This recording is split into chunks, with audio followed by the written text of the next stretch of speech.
పూరా లోకల్. ఆ పార్టీ ఉద్యమ పార్టీ, ఆ తర్వాత రాజకీయ పార్టీ. దాదాపు 10 సంవత్సరాలు తెలంగాణ ప్రత్యేక రాష్ట్రాన్ని పాలించిన పార్టీ. అయితే ఇప్పుడు జరుగుతున్న ఉత్తర తెలంగాణ ప్రతిష్టాత్మకమైన ఎమ్మెల్సీ ఎలక్షన్లో మాత్రం దూరం ఉంది. దానిపైనే ఉత్తర తెలంగాణలో ఆ పార్టీకి సంబంధించిన క్యాడర్లో తీవ్రంగా చర్చలు కొనసాగుతున్నాయి. నమస్తే, నేను మీ మధుకర్ రెడ్డి. వెల్కమ్ టు పూరా లోకల్ న్యూస్.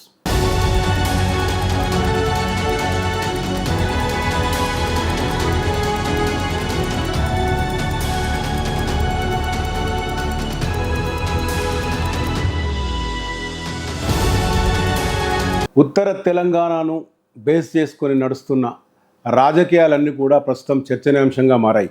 అధికారం కోల్పోయిన బీఆర్ఎస్ పార్టీకి అటు అసెంబ్లీ ఎన్నికల తర్వాత, పార్లమెంట్ ఎన్నికల తర్వాత, ప్రస్తుతం జరగబోతున్న ఎమ్మెల్సీ ఎన్నికల్లో కూడా ప్రజలు ఎలాంటి ఫలితాన్ని ఇస్తారని ఒక ఆలోచన ధోరణిలోనే ప్రస్తుతం దూరం ఉందని విమర్శలు వస్తున్నాయి.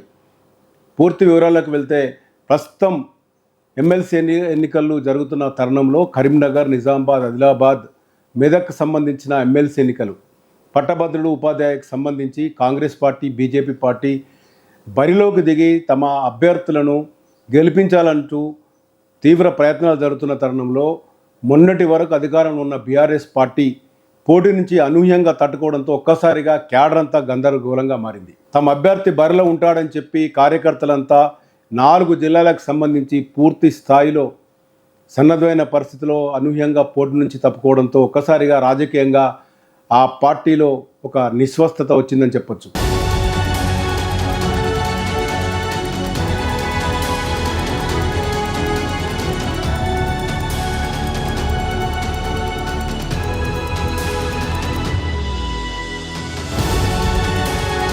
అటు మెదక్, కరీంనగర్, ఆదిలాబాద్, నిజామాబాద్ ఈ 4 జిల్లాలు ఒకప్పుడు పూర్తి స్థాయిలో పట్టున్న బీఆర్ఎస్ పార్టీ ఉత్తర తెలంగాణలో తామే గట్టి బలమైన పార్టీ అని చెప్పుకుంటున్న తరుణంలో ప్రస్తుతం ఉద్యోగులు, పట్టభద్రులు, నిరుద్యోగులు, ఉపాధ్యాయులు, చదువుకున్న మేధావులంతా ఓటు వేయాల్సిన పరిస్థితుల్లో ఒక్కసారిగా పోటీ నుంచి తప్పుకోవడంలో అంతర్యమైంది. దీనిపైన ఇప్పటికే ఆ పార్టీ కార్యకర్తలంతా కూడా ఈ 4 జిల్లాలో గందరగోళానికి గురైన పరిస్థితి. పోటీ ఉంటుంది, కనీసం పార్లమెంట్ ఎన్నికల్లో 0 ఫలితాలు వచ్చినప్పటికీ తమ ఉనికిని చాటుకొని ప్రజల్లోకి వెళ్దాం అనుకున్న తరుణంలో ఆ పార్టీ అధినేత తీసుకున్న నిర్ణయం ఒక్కసారిగా పార్టీ క్యాడర్లో ఒక నిస్వస్థకు, నిరాశకు గురిచేసిందని చెప్పే పరిస్థితి ఉంది. ఈ పరిస్థితికి తగ్గట్టుగానే ఆ పార్టీ క్యాడర్ అంతా కూడా ఆలోచనలో పడ్డారు. తమ అభ్యర్థులు బరిలోకి దిగుతారని ఆలోచించారు. ప్రధానంగా పార్టీ టికెట్ ఆశించిన వారిలో సర్దార్ రవీందర్ సింగ్ కరీంనగర్ నుంచి బీఆర్ఎస్ పార్టీ టికెట్ వస్తుందని చెప్పి ఫ్లెక్సీలు, ప్రచారాలు చాలా పెద్ద ఎత్తున చేసినప్పటికి కూడా చివరి మూమెంట్లో అధినేత కేసీఆర్ ఎలాంటి సానుకూలంగా స్పందించకపోవడంతో తప్పని పరిస్థితిలో ఆల్ ఇండియా ఫార్వర్డ్ బ్లాక్ నుంచి నామినేషన్ వేయడం జరిగింది. మరో అభ్యర్థి ప్రసన్న హరికృష్ణ ఈ 4 జిల్లాల్లో గత 5 నెలలుగా పూర్తి స్థాయిలో తన ప్రచారాన్ని ముమ్మరం చేసినప్పటికీ కూడా పార్టీ టికెట్ ఆశించారు. అయితే ఇందులో ప్రసన్న హరికృష్ణకు సంబంధించి మాజీ మంత్రులు ఇద్దరు కూడా, అటు తన్నీర్ హరీష్ రావు, కరీంనగర్ జిల్లాకు సంబంధించిన మాజీ మంత్రి గంగుల కమలాకర్ పూర్తి స్థాయిలో మద్దతు ఇస్తూ అభ్యర్థినిగా ప్రకటించాలని చెప్పి అధినేత దగ్గరికి తీసుకెళ్లి మాట్లాడినట్టు కూడా తెలుస్తుంది. అయినప్పుడు కూడా ఎలాంటి స్పందన రాకపోవడంతో అనుగుణమైన పరిస్థితిలో ప్రసన్న హరికృష్ణ బీఎస్పీ నుంచి నామినేషన్ దాఖలు చేయడం జరిగింది.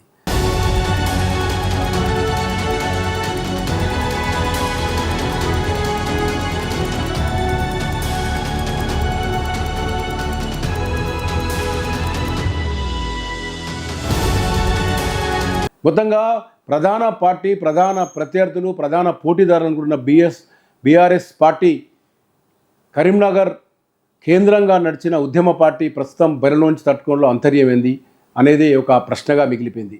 తమ సత్తాను చాటుకోవాలి, పార్లమెంట్ ఎన్నికల తర్వాత క్యాడర్లో నిండిపోయిన ఒక నిరాశను, నిస్వస్థను మరోసారి ప్రజల్లోకి వెళ్ళాలి, ప్రజల్లోకి తీసుకెళ్ళాలి అని అనుకున్న తరుణంలో కార్యకర్తలంతా కూడా నిరాశపడిన పరిస్థితి ఏర్పడింది. అసలు ఎందుకు జరిగింది ఈ బీఆర్ఎస్ పార్టీలో?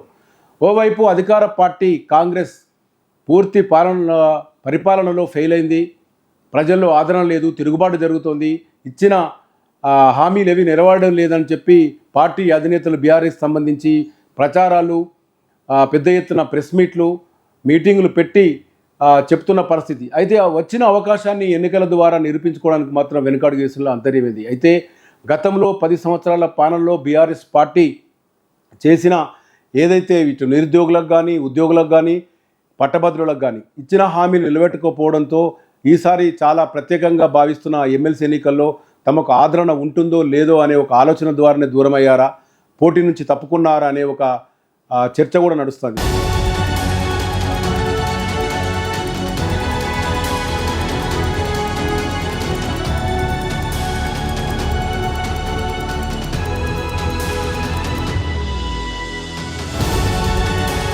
మొత్తంగా చూసుకుంటే గత 3 నెలలుగా ఎమ్మెల్సీ ఎన్నికలకు సంబంధించి అసలు బీఆర్ఎస్ పార్టీ పోటీలో ఉంటుందా లేదా అనే ఒక ఆలోచన ఉన్న క్రమంలో చివరి నామినేషన్ వరకు కూడా పార్టీ అధిష్టానం నుంచి ఎలాంటి సమాచారం లేకపోవడంతో పోటీ చేస్తాం అనుకున్న అభ్యర్థి ఇద్దరు కూడా వేరే పార్టీకి వెళ్ళడం జరిగింది. అయితే ఇప్పుడు మనం చూడొచ్చు, కాంగ్రెస్ నుంచి బరిలో ఉన్న అభ్యర్థులు గెలుపు కోసం ప్రయత్నాలు చేస్తున్న ఆ పార్టీ క్యాడర్ కూడా చుక్కెదురైంది. ఇచ్చిన హామీలు నిలబెట్టుకోవడంతో వారికి కూడా ఒక విధమైన వ్యతిరేకత వస్తున్న క్రమంలో ప్రధాన పార్టీ నుంచి బీజేపీ ఉన్న అభ్యర్థికి ఓటు వేయాలంటూ బీజేపీ ముందుకు వెళ్తున్న తరుణంలో అసలు ప్రజలు ఎలాంటి ఓటు తమ మదిలో ఉంది, ఎవరికి వేస్తారనేది మాత్రం ఒక ప్రశ్నార్థకంగా మారింది. ఎందుకంటే ఇది సాధారణ ఎన్నికలు కాదు.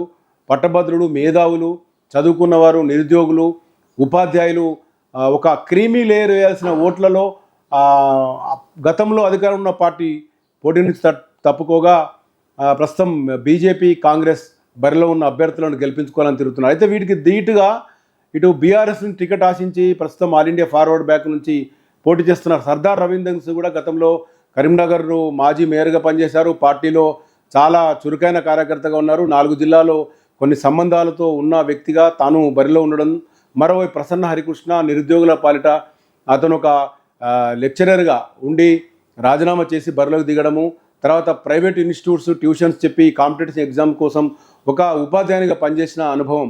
ఇటు వీరంతా చూస్తుంటే కూడా నలుగురు, ఇటు కాంగ్రెస్ అభ్యర్థిగా ఉన్న నరేందర్ రెడ్డి, బీజేపీ అభ్యర్థిగా ఉన్న అంజిరెడ్డి, వీరంతా కూడా ఎవరి గెలుపు వారే తమ ధీమాగా ఉన్న పరిస్థితి. మరోవైపు పట్టభద్రులే కాకుండా ఉపాధ్యాయులకు సంబంధించి కూడా బరిలో ఉంచేందుకు బీఆర్ఎస్ పార్టీ దూరం ఎందుకు ఉంది అనేది కూడా ఒక ప్రశ్నగా ఉంది.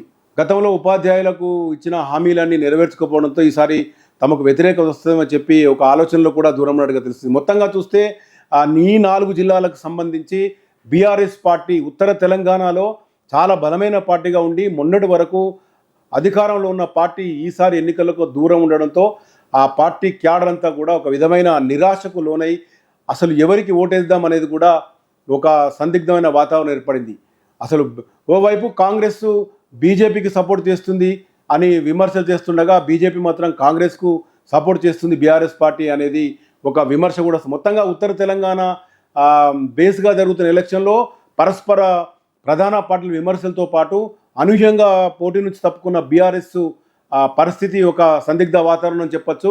ఇటు క్యాడర్ నిస్వస్థత, పోటీ చేస్తామనుకున్న అభ్యర్థులు వేరే పార్టీ బీఫామ్ నుంచి పోటీ చేయడం, ఇదంతా చూస్తే ఒక తెలంగాణ రాజకీయాలన్నీ కూడా ఒక ప్రధానమైన ఒక ప్రత్యేకమైన ఒక రాజకీయ వాతావరణం నెలకొందని చెప్పచ్చు. ఉత్తర తెలంగాణ బేస్గా జరుగుతున్న ఎమ్మెల్సీ ఎలక్షన్లో ఈసారి ఏ పార్టీకి భవితవ్యం ఉంది, ఎవరికి ఓటేయనున్నారని మాత్రం ఇంకా ఎలాంటి ఒక కరెక్ట్గా కాంక్రీట్గా చెప్పే పరిస్థితి లేదు. ఎందుకంటే పార్టీల వాతావరణము, అభ్యర్థుల వాతావరణము, వారి ప్రచారాలు ఇవన్నీ ఒక ఎత్తు ఉంచితే అసలు ఓటర్ మధ్యలో ఏముందని తెలిసే అవకాశం లేదు. అయితే ఇవన్నీ కేంద్రంగా ఈసారి ఎమ్మెల్సీ ఎన్నికల్లో పోటీ చేయని బీఆర్ఎస్ పార్టీ మాత్రం పార్టీ క్యాడర్లో ఒక ప్రశ్నలు మొదలయ్యాయి. అసలు ప్రజాక్షేత్రంలో వెళ్దాం అనుకుంటే తమను వెళ్ళనీయకుండా చేసిందని ఒకటి, తర్వాత తాము ఎవరికి ఓటేయాలి ఒక నిర్దిష్టమైన ఒక సూచిక లేదు, ఒక డైరెక్షన్ లేదు. ఈ ఎన్నికల్లో ఎవరిని అభ్యర్థిని గెలిపించాలన్నా బీఆర్ఎస్ పార్టీ క్యాడర్ మాత్రం కీలకంగా మారనుంది. ఈ బీఆర్ఎస్ పార్టీ ఎవరికి మద్దతు పలికితే ఆ అభ్యర్థి బయటపడే అవకాశం ఉంది. ఆ ఇరు పార్టీలకు సంబంధించి కాంగ్రెస్, బీజేపీ కూడా ఈ బీఆర్ఎస్ సంబంధించిన కార్యకర్తలను అలాగే ఓటర్లను ప్రసన్నం చేసుకోవడానికి కూడా అంతర్గతంగా మీటింగ్లు పెడుతున్న పరిస్థితి.